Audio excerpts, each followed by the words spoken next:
Hello बच्चों,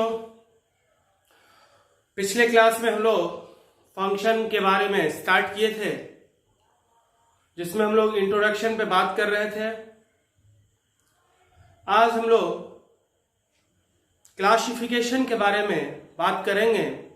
कौन कौन सा फंक्शन होता है उसके बारे में बात करेंगे। तो उससे पहले एक बार हम थोड़ा सा देख लेते हैं function as a system. Function as a system. Function just एक सिस्टम के तरह है, मशीन के तरह है। y अगर फंक्शन है किसका, x का, तो y का वैल्यू डिपेंड किस पर करेगा, x पर। y यहां फंक्शन है x का, तो y का वैल्यू डिपेंड किस पर करेगा, x पर। तो y का क्या वैल्यू होगा ये x डिसाइड करेगा। यहां पर सिस्टम का नाम है f, जिसका इनपुट क्या है x और आउटपुट कितना है y। y कह लें या fx कह लें। x का मतलब है इनपुट और fx का क्या मतलब है, आउटपुट। x इनपुट पर f सिस्टम का आउटपुट है fx। x इनपुट पर f सिस्टम का आउटपुट है क्या, fx। तो fx का मतलब f सिस्टम का आउटपुट एट द इनपुट कौन सा, x। तो अगर हम इनपुट 1 रखेंगे तो आउटपुट कितना आएगा, f ऑफ 1। इनपुट 2 रखेंगे तो आउटपुट कितना आएगा, f ऑफ 2। इनपुट 3 रखेंगे तो आउटपुट कितना आएगा, f ऑफ 3। है कि नहीं। तो इसी को ग्राफिकली हम लोग देखते हैं। ये x एक्सिस है, ये y एक्सिस है, ये ओरिजिन है और ये सपोज ग्राफ है y is equal to fx का। तो इस पॉइंट पर इनपुट कितना है, 0। यहां का इनपुट है कितना, 0। तो 0 पर आउटपुट कितना होगा भाई, f ऑफ 0। आउटपुट का मतलब क्या होता है, ग्राफ का हाइट। तो 0 पॉइंट पर ग्राफ का हाइट इतना है, इसका मतलब 0 पॉइंट पर आउटपुट कितना के बराबर, f ऑफ 0 के बराबर। सपोज अगर ये 1 है तो ये आउटपुट यानी 1 पॉइंट पर ग्राफ का हाइट f1 के बराबर, और अगर ये 2 है तो 2 पॉइंट पर ग्राफ का हाइट कितना के बराबर होगा, आउटपुट कितना के बराबर, f2 के बराबर। -1 है तो -1 पॉइंट पर ये f ऑफ -1, और अगर ये -2 है तो इस पॉइंट पर ये कितना के बराबर, f ऑफ -2 के। और इस पॉइंट पर आउटपुट कितना है, 0, क्योंकि इस पॉइंट पर y का आउटपुट का मतलब y का वैल्यू। तो इस पॉइंट पर y का वैल्यू कितना है, 0। इस पॉइंट पर y का वैल्यू कितना है, 0। और इस पॉइंट के आगे ग्राफ कहां है, x एक्सिस के ऊपर। तो जब ग्राफ x एक्सिस के ऊपर है इसका मतलब आउटपुट कैसा है, पॉजिटिव। और इस पॉइंट के पहले ग्राफ x एक्सिस के किधर है, नीचे, इसका मतलब आउटपुट कैसा होगा, निगेटिव। तो इधर जो पोर्शन ग्राफ का, वो पोर्शन जो x एक्सिस के नीचे है उसके लिए आउटपुट निगेटिव, यहां पर आउटपुट 0, और इसके ऊपर आउटपुट कैसा है, पॉजिटिव है। क्लियर है। किसी भी पॉइंट पर आउटपुट का मतलब उस पॉइंट पर ग्राफ का हाइट। अगर ये 0 पॉइंट है तो 0 पर ग्राफ का हाइट जितना है इतना है, f ऑफ 0। 1 पॉइंट पर ग्राफ का हाइट f ऑफ 1 है। 2 पॉइंट पर ग्राफ का हाइट f ऑफ 2 है। -1 पॉइंट पर ग्राफ का हाइट f ऑफ -1 है। -2 पॉइंट पर ग्राफ का हाइट f ऑफ -2 है। किसी भी पॉइंट पर ग्राफ का हाइट उस पॉइंट पर आउटपुट देता है, या किसी भी पॉइंट पर आउटपुट उस पॉइंट पर ग्राफ का हाइट देता है। क्लियर है।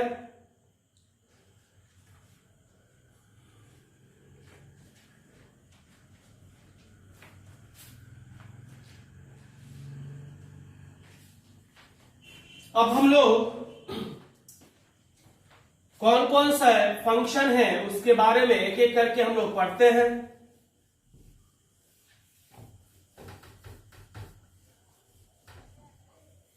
तो आते हैं हम लोग सेकेंड टॉपिक पर, और वो है हमारा classification of function. Classification of क्या, फंक्शन। फंक्शन का क्लासिफिकेशन। या different types of function. Different types of function एक एक करके हम लोग देखते हैं। बहुत सारे फंक्शन के बारे में हम लोग को पढ़ना है, जिसमें से कौन कौन सा फंक्शन के बारे में पढ़ना है अगर उसका लिस्ट देखें तो पहला कांस्टेंट फंक्शन, कांस्टेंट फंक्शन। दूसरा आइडेंटिटी, आइडेंटिटी फंक्शन। तीसरा मॉड्यूलस फंक्शन। चौथा सिग्नम फंक्शन। पांचवा ग्रेटेस्ट इंटीजर फंक्शन। छठा fractional part function, fractional part function. Next exponential function, exponential function. Next logarithmic, logarithmic function. Next trigonometrical function, trigonometrical function. और next inverse trigonometrical function. इन सारे functions के बारे में हमें एक एक करके जानना है। Constant function, identity function, modulus function, signum function, greatest integer function, fractional part function, exponential function, logarithmic function, trigonometrical function and inverse trigonometrical function. Clear है? अब हमने पिछले क्लास में बात किया था डोमेन का कि जिस इनपुट पर आउटपुट डिफाइंड है, जिस इनपुट पर आउटपुट डिफाइंड होगा उस इनपुट का कलेक्शन फंक्शन का डोमेन कहलाता है, और जिस आउटपुट पर फंक्शन डिफाइंड होगा उस आउटपुट का कलेक्शन फंक्शन का, जिस आउटपुट पर इनपुट डिफाइंड होगा उस आउटपुट का कलेक्शन फंक्शन का रेंज कहलाता है। इनपुट का कलेक्शन, इनपुट होता है इंडिपेंडेंट वेरिएबल, तो इंडिपेंडेंट वेरिएबल के वैल्यूज को हम कहते हैं डोमेन, और डिपेंडेंट वेरिएबल के वैल्यूज के कलेक्शन को हम कहते हैं रेंज। ग्राफिकली जितना दूर हॉरिजॉन्टली जितना फैलाव होगा ग्राफ का, एक्स होता है हॉरिजॉन्टल, वाई होता है वर्टिकल, जितना फैलाव होगा एक्स एक्सिस पर ग्राफ का वो डोमेन कहलाएगा। जिस पॉइंट पर ग्राफ एग्जिस्ट करेगा उस पॉइंट का कलेक्शन डोमेन होगा। यानी जितना दूर में ग्राफ फैला हुआ है वो कहलाएगा डोमेन, और वर्टिकली जितना दूर में ग्राफ फैला हुआ है वो कहलाएगा फंक्शन का रेंज। क्लियर है? तो पहला है constant function. First one is क्या? Constant function. Constant function y is equal to c where c is a constant, c कोई एक कांस्टेंट हो, कोई एक ही कांस्टेंट हो। y is equal to c जहां c कोई एक कांस्टेंट है, उस फंक्शन उस कांस्टेंट अगर कांस्टेंट है c तो वैसे फंक्शन को हम कहते हैं क्या? Constant function. और y का मतलब क्या है? आउटपुट। आउटपुट कांस्टेंट है। आउटपुट का क्या मतलब होता है? ग्राफ का हाइट एक्स एक्सिस से, यानी ग्राफ का हाइट एक्स एक्सिस से क्या होगा? कांस्टेंट। और जब ग्राफ का हाइट एक्स एक्सिस से कांस्टेंट होगा इसका मतलब हर एक पॉइंट पर ग्राफ और एक्स एक्सिस के बीच में डिस्टेंस सेम होगा, इसका मतलब वो ग्राफ पैरेलल होगा किसके? एक्स एक्सिस के। तो ये y इज इक्वल टू सी का ग्राफ है। नीचे भी ग्राफ हो सकता है y इज इक्वल टू सी का, ये y इक्वल टू सी का ग्राफ हो सकता है अगर c कैसा हो? निगेटिव ऊपर होगा, अगर c कैसा होगा? पॉजिटिव। ग्राफ का फैलाव क्या है? माइनस इंफिनिटी से लेके कहां तक? प्लस इंफिनिटी तक। तो फंक्शन का डोमेन हो गया क्या? All real. और अगर हम फंक्शन के रेंज का बात करें तो रेंज में, रेंज का मतलब होता है y का वैल्यू, और यहाँ y का एकमात्र वैल्यू है और वो है क्या? c। तो फंक्शन का रेंज सिर्फ एक ही वैल्यू को कंटेन करेगा। तो हम कांस्टेंट फंक्शन को इस तरह से भी बोल सकते हैं कि वैसा फंक्शन जिसका रेंज एक ही वैल्यू को कंटेन करे, वैसे फंक्शन को हम कहते हैं कांस्टेंट फंक्शन। हमने कहा था जितना दूर में हॉरिजॉन्टली ग्राफ फैला रहेगा वही कहलाएगा डोमेन, और वर्टिकली जितना दूर में रहेगा वो कहलाएगा रेंज। इस दोनों में से कोई एक ही ग्राफ होगा। अगर C पॉजिटिव है तो ग्राफ एक्स एक्सिस के ऊपर होगा, क्योंकि C पॉजिटिव मतलब Y पॉजिटिव होता है एक्स एक्सिस के ऊपर। अगर C निगेटिव है मतलब Y निगेटिव होता है एक्स एक्सिस के नीचे। तो इस केस में ग्राफ होगा एक्स एक्सिस के नीचे। तो ग्राफ का फैलाव है कहां से कहां तक, -∞ से लेके कहां तक, +∞ तक। क्लियर है, कोई दिक्कत है? तो y is equal to c, where c is a constant. c is constant नहीं तो बहुत सारा कांस्टेंट हो जाएगा तो फिर नहीं होगा कांस्टेंट। c कोई एक कांस्टेंट है, और वैसे फंक्शन को हम क्या कहते हैं, कांस्टेंट फंक्शन। और कांस्टेंट फंक्शन का ग्राफ एक्स एक्सिस के पैरेलल होता है, और कांस्टेंट फंक्शन के रेंज में सिर्फ एक ही वैल्यू होता है। तो इसके बाद हम लोग बात करते हैं आइडेंटिटी फंक्शन का।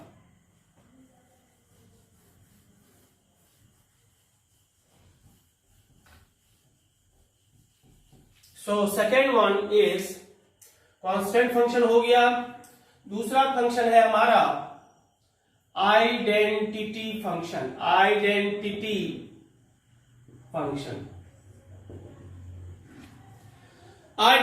फंक्शन किसको कहते हैं? आइडेंटिटी बना है आइडेंटिकल से, और आइडेंटिकल का मतलब क्या होता है, एक समान, एक जैसा। तो यहां एक जैसा मतलब कि इनपुट और आउटपुट दोनों एक जैसा हो, यानी y is equal to c की जगह y is equal to x is called identity function. Is called क्या, आइडेंटिटी फंक्शन।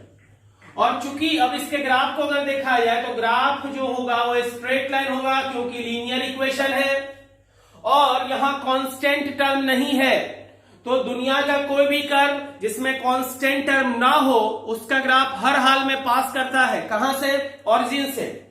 और अगर x1 0 रखेंगे तो y का वैल्यू 0 होगा, और x1 रखेंगे तो y का भी वैल्यू 1 होगा। तो ये 1 है, 1 1 है, ये भी 1, ये भी 1, तो ये एंगल कितना हो जाएगा, 45 डिग्री।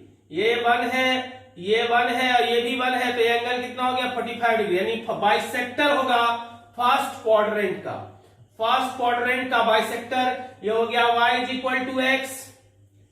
और ग्राफ का फैलाव अगर देखा जाए तो इधर भी ग्राफ है, इतना दूर में भी ग्राफ है, इतना दूर में भी ग्राफ है, इतना दूर में भी ग्राफ है। इस तरह से ग्राफ फैला हुआ है -∞ से लेकर कहां तक, +∞ तक। इसलिए फंक्शन का डोमेन हो गया क्या, ऑल रियल। रेंज देखो, वर्टिकल हाइट, इसमें भी ग्राफ है, इसमें भी है, इसमें भी है, इसमें भी है, इसमें भी है, इसमें भी है। तो फंक्शन का रेंज क्या हो गया, ऑल रियल। यानी identity function y is equal to x को हम कहते हैं आइडेंटिटी फंक्शन, और इसका ग्राफ ऑरिजिन से पास करता है 45 डिग्री एंगल पर, जिसका डोमेन ऑल रियल होता है और रेंज क्या होता है, ऑल रियल। क्लियर है?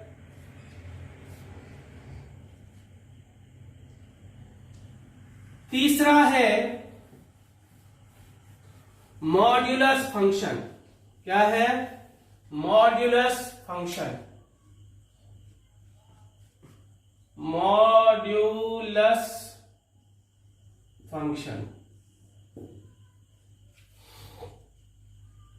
सो y is equal to mod x is called modulus function of x। Modulus function of x। y is equal to x को हम कहते हैं x का मॉड्यूलस फंक्शन, और y is equal to mod x is equal to modulus में हम लोग पढ़े हैं कि मॉड हट जाएगा अगर वो ग्रेटर देन इक्वल टू 0 हो, या माइनस से मल्टीप्लाई हो जाएगा जब वो 0 से क्या हो, छोटा हो। तो y is equal to mod x का ग्राफ खींचने का मतलब y इज इक्वल टू इतना का ग्राफ खींचना। अब यहां पे दो ग्राफ है, y इक्वल टू x और y इक्वल टू -x। तो एक ये x एक्सिस, ये y एक्सिस, ये ग्राफ किसका, y is equal to x का, और ये ग्राफ किसका, y is equal to -x का। y इक्वल टू x कब है, जब x greater than equal to 0। x greater than 0 मतलब x कैसा, पॉजिटिव। तो x पॉजिटिव किधर होता है, y एक्सिस के राइट साइड में। x निगेटिव किधर होता है, y एक्सिस के लेफ्ट साइड में। इधर x पॉजिटिव, इधर x negative, y positive, y negative, y 0 x 0। तो y is equal to x वाला लाइन तब होगा जब जहां पर x greater than equal to 0 हो, या तो ये लाइन तभी होगा जब या तो x 0 हो या 0 से क्या हो, बड़ा हो। ये वाला पोर्शन कैंसिल होगा, ये वाला पोर्शन एग्जिस्ट नहीं करेगा क्योंकि निगेटिव के लिए y x के बराबर नहीं है। यहां दूसरा है y equal to minus x, तो y equal to minus x का ग्राफ कब होगा, जब x 0 से छोटा, मतलब y एक्सिस के लेफ्ट साइड में, तो सिर्फ ये पोर्शन होगा, ये पोर्शन कैंसिल हो गया। तो finally y equal to mod x का ये और ये ग्राफ हो गया। और अगर हम जिसके डोमेन का अगर बात करें, डोमेन क्या है और रेंज अगर क्या है उसका बात करें, बिलोंग्स टू, इतना दूर में भी ग्राफ है, इतना दूर में भी ग्राफ है, इतना दूर में भी ग्राफ है, तो ग्राफ माइनस इंफिनिटी से प्लस इंफिनिटी है, इसलिए हम ऑल रियल लिख रहे हैं। और रेंज एक्स एक्सिस के नीचे तो है ही नहीं और ये जा रहा है इंफिनिटी तक, यानी रेंज हो गया 0 से लेके कहां तक, इंफिनिटी तक, 0 इंक्लूडिंग इंफिनिटी एक्सक्लूडेड, 0 से लेके कहां तक जा रहा है, इंफिनिटी तक। तो फंक्शन का रेंज हो गया 0 से लेके कहां तक, इंफिनिटी तक। वैसे भी हम जानते हैं मॉडुलस कभी भी माइनस में नहीं होता, इसलिए मॉड हमेशा नॉन निगेटिव वैल्यू देगा, इसलिए ग्राफ भी एक्स एक्सिस के नीचे नहीं होगा क्योंकि एक्स एक्सिस के नीचे तो निगेटिव शो करता है और इसका वैल्यू कभी माइनस में नहीं होता। क्लियर है?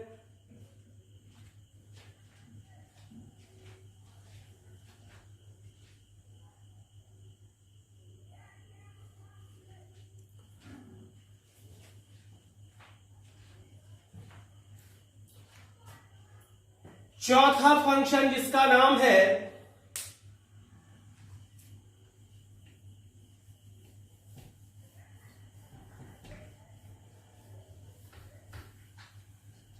शिग्नम फंक्शन पे बात करते हैं। Signum function. So y is equal to SGN of x, SGN of x को कहते हैं is called signum function of x, signum function of x। SGN of x is called signum function of x। अगर रहेगा SGN of mod x तो signum function of mod x, और SGN of x is equal to होता क्या है, mod x by x जब x not equal to 0 and 0 होता है जब x इक्वल टू कितना, 0। अब x नॉट इक्वल टू 0 मतलब आइदर x ग्रेटर देन 0 और x लेस देन 0। अगर x ग्रेटर देन 0 है इसका मतलब mod x equal to x होगा, क्योंकि इस दोनों के लिए यही काम करेगा। तो जब x ग्रेटर देन 0 है तो mod x का वैल्यू x होता है, तो x बाय x कितना हो जाएगा, 1।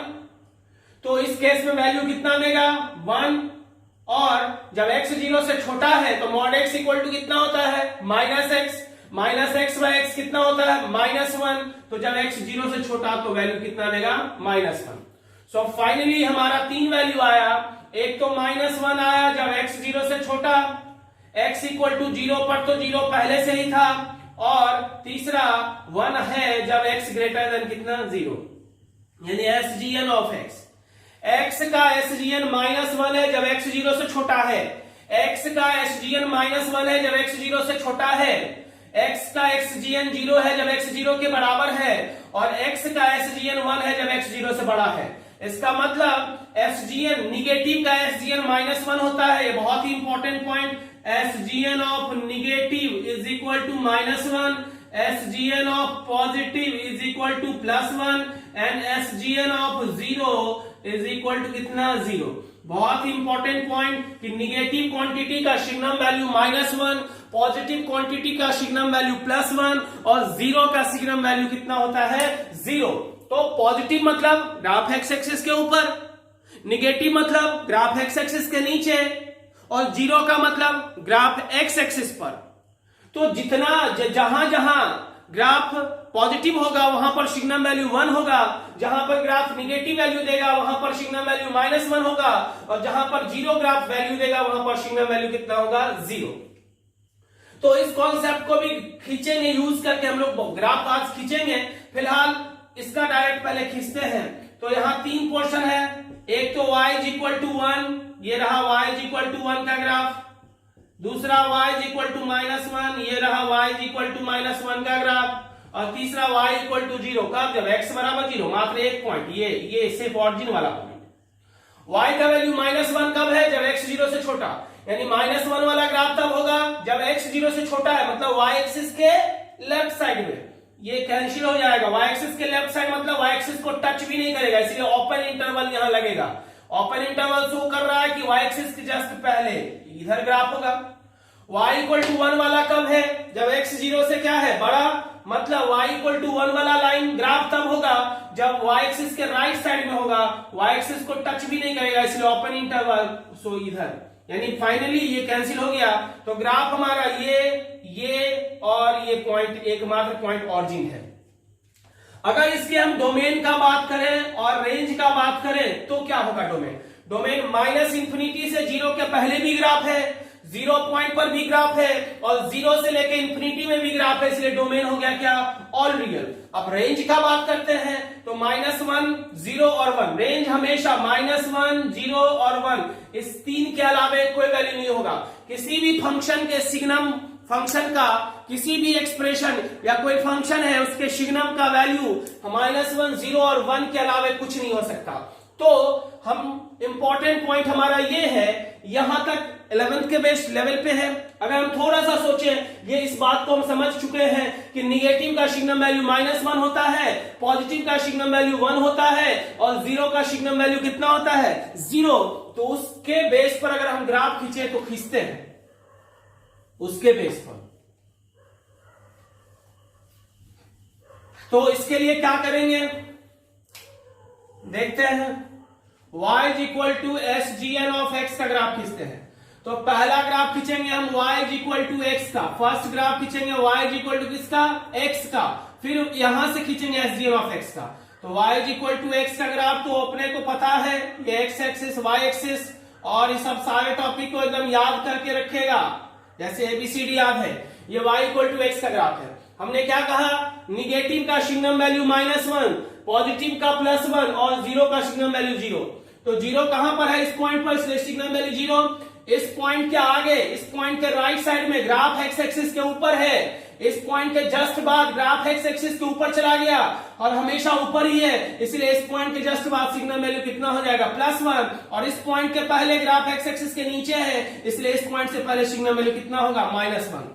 दूसरा इसी बेस पर देखते हैं, y equal to SGN of mod x। तो पहला ग्राफ हम लोग किसका खींचेंगे? y equal to mod x का, और उससे ये ग्राफ खींचेंगे। mod x का ग्राफ भी अपन सीखा हुआ है, ये रहा ग्राफ y इक्वल टू किसका? mod x का, x axis, y axis. Graph x axis पर है तो सिग्नम वैल्यू 0 होगा। इस पॉइंट के बाद ग्राफ x एक्सिस के किधर है? ऊपर, इसलिए सिग्नम वैल्यू कितना होगा? +1। इस पॉइंट के पहले ग्राफ x एक्सिस के किधर है? ऊपर ही है कि नीचे है? ऊपर ही है, इसलिए अभी भी सिग्नम वैल्यू कितना होगा? +1 ही होगा। तो सिग्नम, और पहले जिस फंक्शन के सिग्नम का ग्राफ खींचना है पहले उसका ग्राफ खींचेंगे। जैसे SGN ऑफ x का खींचना था तो y इक्वल टू x का खींचे, SGN ऑफ mod x का खींचना था तो y equal to mod x का खींचे। उसके बाद जहां पर ग्राफ x एक्सिस के ऊपर होगा उतना दूर में सिग्नम वैल्यू 1 होता है, जहां पे ग्राफ x एक्सिस के नीचे होगा उतना दूर में सिग्नम वैल्यू -1 होता है, और जहां जहां ग्राफ x एक्सिस पर होगा सिग्नम वैल्यू कितना होता है? 0। क्लियर है? आज के लिए होमवर्क है सबको, y equal to SGN of x -1, y equal to SGN of 2x +1, y equal to SGN of -x +2। ये 3 ग्राफ हर कोई कल बना के आएगा। क्लियर है? Thank you.